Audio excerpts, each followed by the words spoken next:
Eh bien, salut à tous, c'est le Doc, j'espère que vous allez bien et on se donne rendez-vous aujourd'hui pour une nouvelle analyse d'actualité. Comme d'habitude, j'affiche l'Instagram à l'écran afin que vous puissiez m'ajouter, m'envoyer vos nouveaux sujets. Cette semaine, vous m'avez soumis une actualité particulièrement intéressante, autant qu'elle est problématique. En effet, le Daily Telegraph, journal conservateur britannique, a annoncé le fait que la maison d'édition Puffin, qui possède les droits du romancier Roald Dahl, allait modifier certains mots, certains passages, certaines phrases même des romans de Roald Dahl parce que des mots seraient considérés comme beaucoup trop offensants pour des personnes qui pourraient lire ces différents ouvrages. Alors pour ceux qui ne connaissent pas Roald Dahl, il s'agit d'un écrivain gallois qui est mort en 1990 et qui est très connu pour avoir écrit des grands classiques de la littérature de la jeunesse, voire même pour les enfants, comme Charlie et la chocolaterie ou bien encore Le Bon Gros Géant. Alors concrètement, quelles sont ces modifications? Il y en a plus de 100 dans les différents ouvrages et on peut par exemple retrouver le fait que le mot gros soit remplacé par énorme. Il y a également la suppression du mot hideuse. Par exemple, lorsque Roald Dahl parle des Oompa Loompa, il dit que ce sont des hommes de petite taille, enfin des petits hommes, et là cette fois-ci c'est remplacé par des personnes de petite taille. Il y a également des rajouts de phrases, puisque dans le roman Sacrée sorcière, l'auteur explique que les sorcières n'ont pas de cheveux, qu'elles portent des perruques et qu'elles sont chauves en dessous, et la maison d'édition a rajouté une phrase pour dire que on peut être une femme, on peut être chauve et porter une perruque, que ça pose absolument pas de problème. Comme si quelqu'un avait déjà signifié que le fait qu'une femme chauve porte une perruque, c'était un scandale. Ces modifications, elles ont soulevé de vives polémiques, puisque Salman Rushdie, l'auteur des versets sataniques, a parlé de censure absurde, et s'est même allé jusqu'aux plus hautes sphères de l'État, puisque le Premier ministre ainsi que la reine consort ont tous les deux critiqué la décision de la maison d'édition. Mais attention, Roald Dahl n'est pas le seul auteur qui a subi des modifications posthumes assez récemment. On peut parler également de Ian Fleming, l'auteur des James Bond, qui a vu l'un de ses ouvrages, l'un des romans de James Bond, Vivre et laisser mourir, modifié, notamment un passage où James Bond se rend dans un club de striptease qui se trouve dans le quartier d'Harlem à New York, parce que ces passages étaient considérés comme beaucoup trop offensants. Tout ceci se place dans un contexte bien particulier, une chasse aux sorcières générale contre des auteurs qui sont attachés à leur liberté d'expression, à leur liberté artistique. Je citais juste avant Salman Rushdie, qui a subi il y a quelques mois une tentative d'assassinat à New York, il a même perdu un œil dans le processus. Je peux également parler de J.K. Rowling, qui subit au quotidien un harcèlement sans nom et injustifié parce qu'elle aurait eu un propos considéré comme transphobe. Et enfin, je peux parler du gouvernement britannique qui considère aujourd'hui que le fait de lire 1984 de George Orwell serait un signe de radicalisation. C'est dire, et c'est parfaitement ironique. Bien sûr, les auteurs de ces censures n'ont pas les mêmes objectifs et ils n'ont pas également les mêmes justifications. Mais là, dans le cadre de Roald Dahl, on voit des idées en lien avec la grande déraison. Et c'est le cas aussi pour la réécriture de certains passages des James Bond de Ian Fleming. Alors concrètement, qu'est-ce qu'il faut penser de ces décisions et de ces réécritures? Vous connaissez mon avis sur la question, si vous êtes habitué de la chaîne, je dénonce ça avec force. Et ce, pour plusieurs raisons. Tout d'abord, c'est une volonté de la maison d'édition de se placer au-dessus de l'auteur. L'auteur, il a mené un travail particulièrement complexe, un travail d'écriture, il a choisi des mots déterminés qui ont formé des phrases et la succession de ces phrases forme son roman. Ça lui appartient. C'est lui qui a décidé d'employer tel mot et pas un autre. Or, la maison d'édition ne respecte pas le travail de l'auteur en décidant de modifier son travail de base par le biais des mots qui seraient considérés comme beaucoup trop choquants au regard d'un cahier des charges idéologique. Il faut toutefois préciser que ces changements-là ne sont pas illégaux dans la mesure où les ayants droit ont accepté ces dites modifications. D'ailleurs, c'est plutôt comique parce que ces mêmes ayants droit, concernant Roald Dahl, ont décidé de vendre à Netflix la possibilité de faire des remakes de certaines œuvres de l'auteur, notamment peut-être Charlie et la chocolaterie, pour des adaptations Netflix, qui auront de toute façon un cahier des charges idéologique. Comme on connaît les saints, on les adore. En France, la maison d'édition Gallimard a refusé de faire cette modification parce que pour eux, le texte de l'auteur est sacré. Mais pour la maison d'édition Peuphine, c'est pas vraiment le cas et ils ont décidé d'opérer ces modifications. Le gros problème avec ces modifications, c'est que la maison d'édition Peuphine va ouvrir une boîte de Pandore qui va être très difficile à refermer par la suite. Pourquoi? Parce que quand on décide de prêter allégeance aux idées de la grande déraison, il est impossible de faire machine arrière et surtout, il faut toujours aller plus loin dans le processus. Quand on touche à des idées en lien avec la grande déraison, on est toujours doublé par sa gauche. Pourquoi? Parce que la maison d'édition Peuphine a décidé de modifier certains mots qui peuvent être considérés comme offensants par certaines personnes, mais il y aura toujours des individus qui pourront considérer que les nouveaux mots choisis par la maison d'édition sont toujours offensants. Je vais prendre un exemple très simple. Imaginons un auteur qui rédige son roman. Dans l'histoire, l'antagoniste principal est un homme en surpoids. L'auteur décide de le désigner avec le mot « gros ». Par la suite, le roman va se vendre très bien, il va connaître un immense succès et l'auteur va un jour décéder. Des années après la mort de l'auteur, la maison d'édition va décider, dans un élan de vertu ostentatoire, de changer le mot gros parce qu'il pourrait être considéré comme offensant pour certaines personnes. Il décide alors d'utiliser plutôt le mot énorme. Mais par la suite, il va y avoir des militants de la grande déraison qui vont dire le mot énorme est tout aussi offensant que le mot gros, il faut le changer.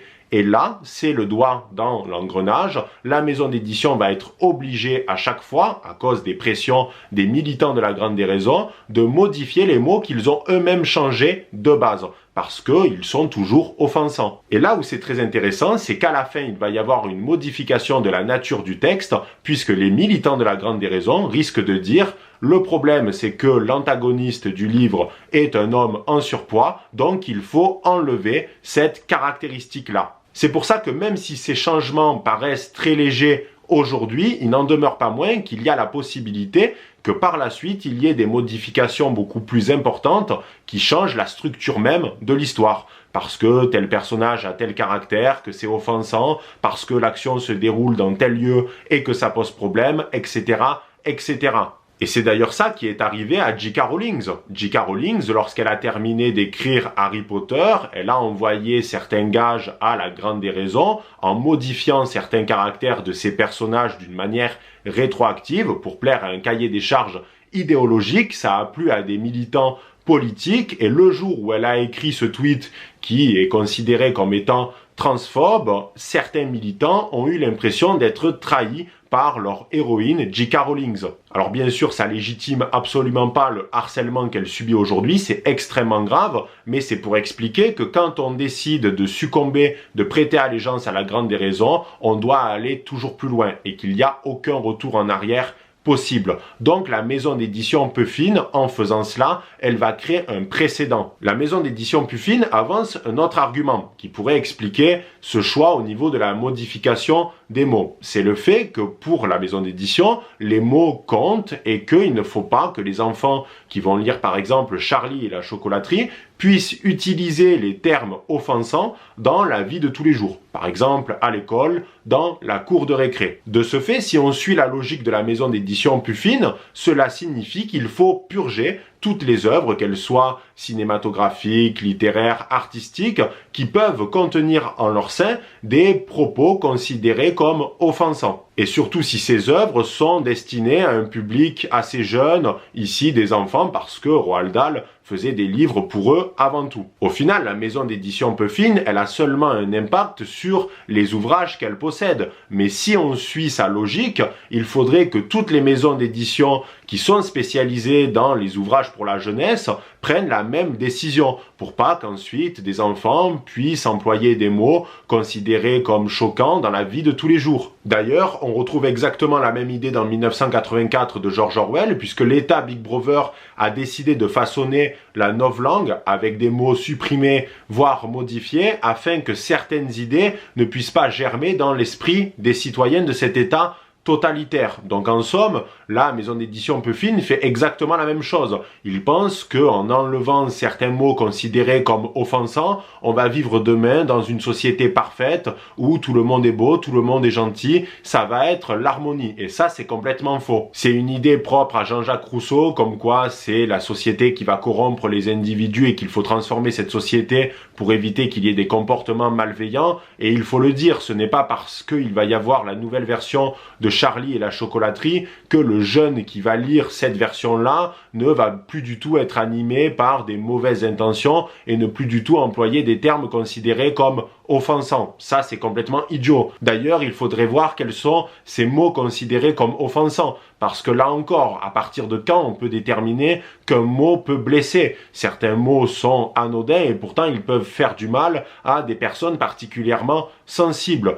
C'est également propre à notre génération qui ne cesse d'être choyée alors qu'elle va connaître de grandes problématiques et à côté de ça, au lieu de préparer ces générations-là à des difficultés énormes, il faut les rassurer en changeant des mots qui sont considérés comme un peu trop offensants pour éviter qu'ils fassent ouin-ouin dans leur coin. Le risque à terme, c'est que la littérature va être d'une part uniformisée, mais également aseptisée. Et pour être aidé dans cette entreprise, les maisons d'édition font appel à des lecteurs de sensibilité. C'est une profession consacrée dans le monde anglophone, notamment aux États-Unis et au Royaume-Uni. Dans chaque maison d'édition, il y a un comité de lecteurs de sensibilité. Leur rôle est très simple. Avant la publication d'un ouvrage en librairie, ils vont lire le dit texte et ils vont rédiger un rapport. Dans le rapport, il va y avoir des observations et ils vont déterminer si le texte en question peut être considéré comme offensant pour telle ou telle communauté. À la fin, le rapport est remis à la maison d'édition, mais également à l'auteur de l'ouvrage qui est invité à opérer certaines modifications. Je lisais la dernière fois une interview de l'auteur américain Bret Easton Ellis qui expliquait que son dernier roman était passé sans le savoir dans les mains d'un comité de lecteurs de sensibilité, que ces lecteurs avaient fait des remarques, avaient rendu un rapport à Bret Easton Ellis, il en avait eu absolument rien à faire, il voulait pas modifier son texte et ça l'avait profondément agacé. Il avait ensuite demandé à sa maison d'édition que cet incident ne se réitère pas dans les années à venir, sinon il risquait de quitter cette dite maison d'édition, mais lui il peut se le permettre parce que c'est Bret Easton Ellis, il a écrit American Psycho, il est très connu et il a vendu des millions d'exemplaires. Mais le risque c'est qu'à terme, quand il va y avoir de nouveaux écrivains qui vont arriver sur le marché, et parfois des écrivains très talentueux, ils vont soumettre leur ouvrage à des comités de lecteurs de sensibilité. Ces derniers vont leur dire que leurs ouvrages sont considérés comme beaucoup trop offensants et qu'ils sont obligés de les modifier parce que eux, ils ne sont pas connus. Donc si tu veux être publié, tu modifies ton texte. Et c'est ça le risque à terme. Parce que le but, c'est d'uniformiser la production de la littérature. De ce fait, il est aujourd'hui possible de constater que la censure se déroule dans deux moments bien différents, à la fois après la publication de l'ouvrage, après la mort notamment de l'auteur, puisque la maison d'édition va changer certains passages, modifier les mots, les phrases, etc., mais également avant la publication du dit texte par le biais de ses lecteurs de sensibilité. Donc la censure, elle a lieu maintenant avant, mais également après. Alors attention, il ne faut pas tomber dans un piège qui est de considérer qu'il n'y a jamais eu de censure à l'égard des écrivains tout au long de l'histoire. C'est arrivé très fréquemment parce que les écrivains représentaient souvent une sorte de contre-pouvoir où ils pouvaient remettre le pouvoir en question par le biais de leur production. Donc tout ça, c'est pas quelque chose de nouveau. Ce qui est novateur par contre dans cette censure-là, c'est qu'elle est réalisée au nom du bien. Elle est réalisée pour éviter de choquer certaines personnes. Et c'est pour ça qu'il faut à tout prix défendre l'honneur des écrivains qui sont dans cette recherche de liberté dans leur production, et même quand on n'est pas d'accord avec eux, même quand c'est des écrivains par exemple de notre champ idéologique qui peuvent subir de la censure, parce que la liberté d'expression, c'est pas un pack de bière au supermarché où tu peux prendre le pack de bière, prendre seulement une canette et le laisser en vrac dans le rayon. Non, c'est soit tout, soit rien. C'est soit tu défends la liberté d'expression pour tout le monde, soit il n'y a pas de liberté d'expression parce que tu vas commencer à faire des choix en disant que un tel n'a pas le droit de dire ça, ou un tel n'a pas le droit d'écrire sur un sujet en particulier. La maison d'édition Peu Fine a tendance à oublier que l'objectif d'un roman, c'est pas de nous choyer comme des petits bébés. Le but d'un roman, c'est de nous faire ressentir certaines émotions, qu'elles soient positives comme négatives, parfois de remettre certaines idées que l'on a en perspective au regard de l'évolution des protagonistes, et forcément on va être parfois choqué, on va être bousculé en tant que lecteur, mais c'est ce qui fait la beauté de la littérature également. Imaginez si par exemple Gallimard voulait modifier demain des passages entiers des œuvres de Céline. Il faudrait alors quasiment tout changer, puisque ce sont des romans qui nous bousculent, avec un argot bien précis, des insultes, etc. Voilà les barons, j'espère que cette vidéo vous aura plu, n'hésitez pas à aimer, commenter et à partager, et on se dit à très vite pour une prochaine vidéo. C'était le Doc, ciao les barons.